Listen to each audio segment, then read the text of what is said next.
Chairman ایک طرف چل رہا تھا، پھر پہلگام ہوتا ہے، کئی واقعات اور بھی ہوتے ہیں۔ میں پہلگام کی طرف آتا ہوں۔ یہ وہ سیاحتی مقام ہے بھارت کا جہاں بہت کثرت سے سیاح آتے ہیں، اور یہ کوئی دور دراز کا ایسا علاقہ بھی نہیں ہے جو اپروچ سے باہر ہے۔ سڑکیں جاتی ہیں، سیاح جاتے ہیں، بازار ہیں، پارکس ہیں، تفریح گاہیں ہیں، شاپنگ سینٹرز ہیں۔ وہاں پہ ایک واردات ہوتی ہے، اور وہ واردات کیسے ہوتی ہے؟ دن دہاڑے ہوتی ہے، اور بقول بھارت کا جو آفیشیل موقف ہے کہ جی 4 افراد آتے ہیں، وہ باقاعدہ انٹرویوز کرتے ہیں سیاحوں کے، اور کہتے ہیں اچھا تم اس طرف ہو جاؤ، تم اس طرف ہو جاؤ، اور اس کے بعد وہ قتل کر دیتے ہیں۔ قتل کرنے کے بعد وہ آرام سے چلتے ہوئے کہیں خلاؤں میں گم ہو جاتے ہیں۔ یہ ان کا اپنا موقف ہے۔ اب پوچھا جائے کہ جب 7 لاکھ فوج تمہاری موجود ہے، جب کوئی پرندہ پر نہیں مار سکتا، جب کوئی کشمیری گھر سے نہیں نکل سکتا، اور پہلگام میں بے شمار واقعات اس سے پہلے بھی ہو چکے ہیں، یہ پہلا واقعہ نہیں ہے، تو سیاحوں کی حفاظت کے لیے ایجنسیاں کہاں تھیں؟ تمہاری فوج کہاں تھی؟ وہ بندوقیں تانے جو کشمیریوں کے پیچھے پھرتے ہیں وہ کہاں تھے؟ کس طرح 4 بندے کسی خلائی تشتری میں بیٹھ کے آئے، انہوں نے کارروائی کی آزادی کے ساتھ، آرام کے ساتھ، شناختی کارڈ چیک کر کے، اور وہ چلے گئے۔ آپ کا کوئی بندہ نہیں تھا وہاں پہ، آپ کو کچھ پتہ بھی نہیں ہے۔ اور لطیفہ یہ ہے جناب چیئرمین کہ 10 منٹ نہیں گزرے، ابھی ان کی لاشیں تڑپ رہی ہیں وہاں پہ، اور زخمی پڑے ہوئے ہیں۔ ایک FIR درج ہو جاتی ہے جس میں مجرم اعلیٰ جو ہے وہ پاکستان ہے، پاکستان کٹہرے میں کھڑا ہو جاتا ہے۔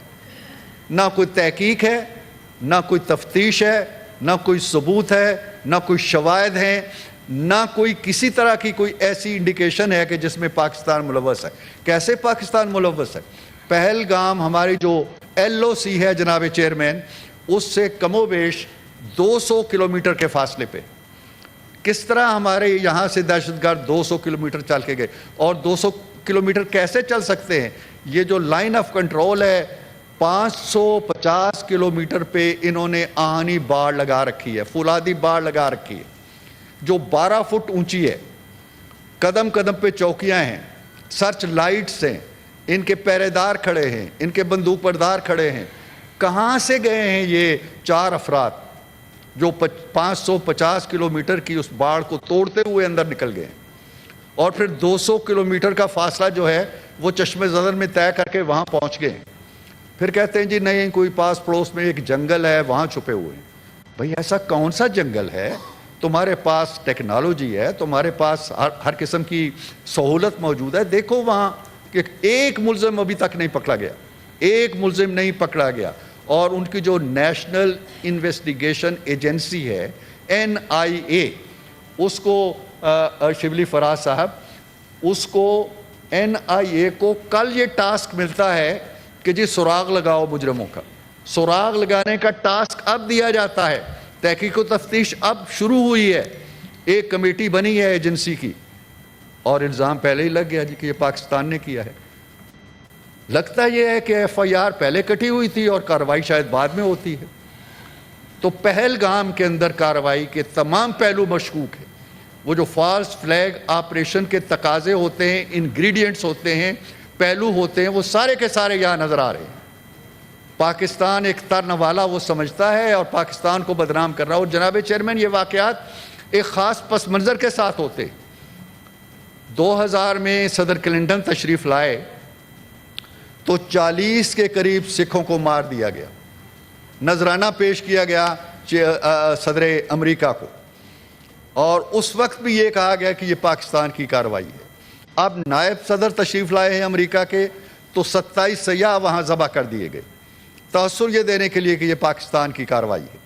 یہ ایک ٹپیکل منصوبہ رہا ہے بھارت کا، لیکن اللہ تعالیٰ کے فضل و کرم سے اس دفعہ یہ منصوبہ کامیاب نہیں ہوا۔ دنیا نے اس کا ساتھ نہیں دیا۔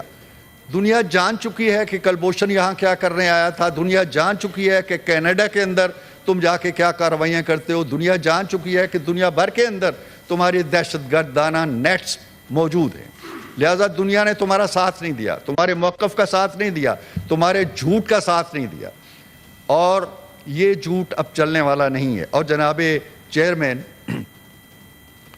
کہا جاتا ہے کہ جی ہم نے سندھ طاس کا منصوبہ جو ہے اس کو معطل کر دیا. کس طرح تم نے معطل کر دیا؟ کس اتھارٹی کے تحت تم نے معطل کر دیا ہے؟ یہ میرا اور آپ کا معاہدہ نہیں ہے، اس کے اندر ورلڈ بینک بھی ہے، اس کے اندر اور بھی ادارے موجود ہیں. تم ایسا نہیں کر سکتے. پاکستان کوئی بابری مسجد نہیں ہے کہ تمہارے چند گنڈے اس کے اوپر چڑھ دوڑیں گے اور گرا دیں گے.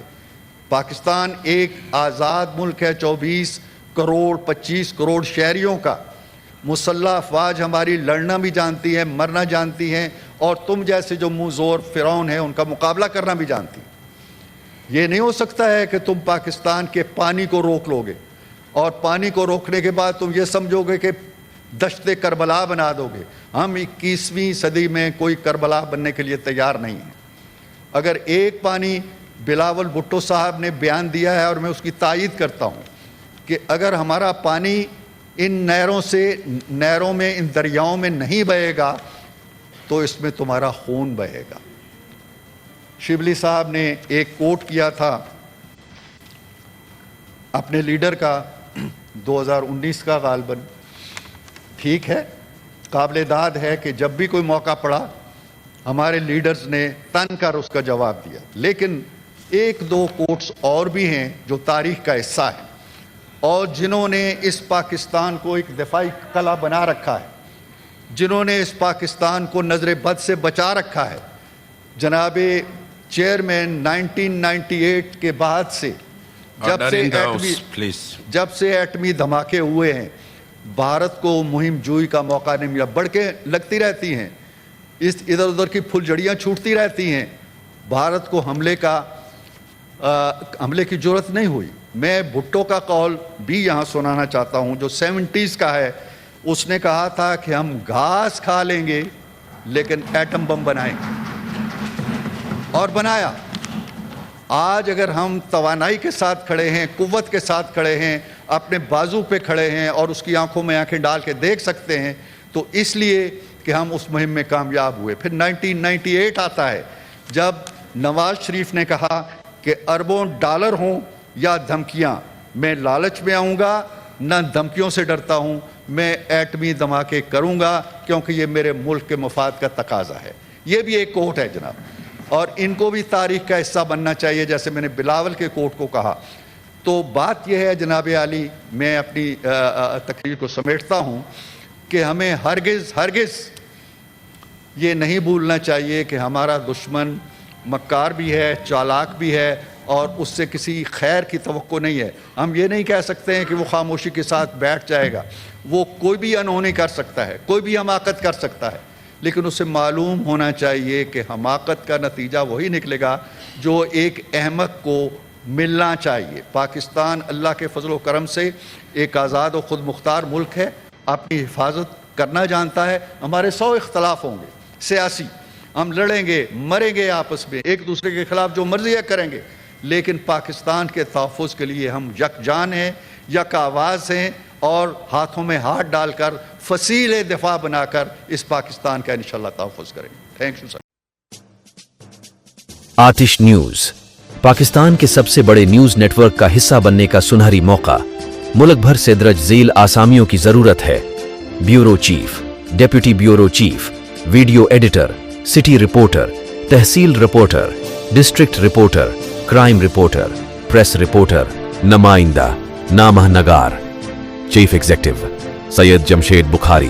مزید معلومات کے لیے ان نمبرز پر رابطہ کریں.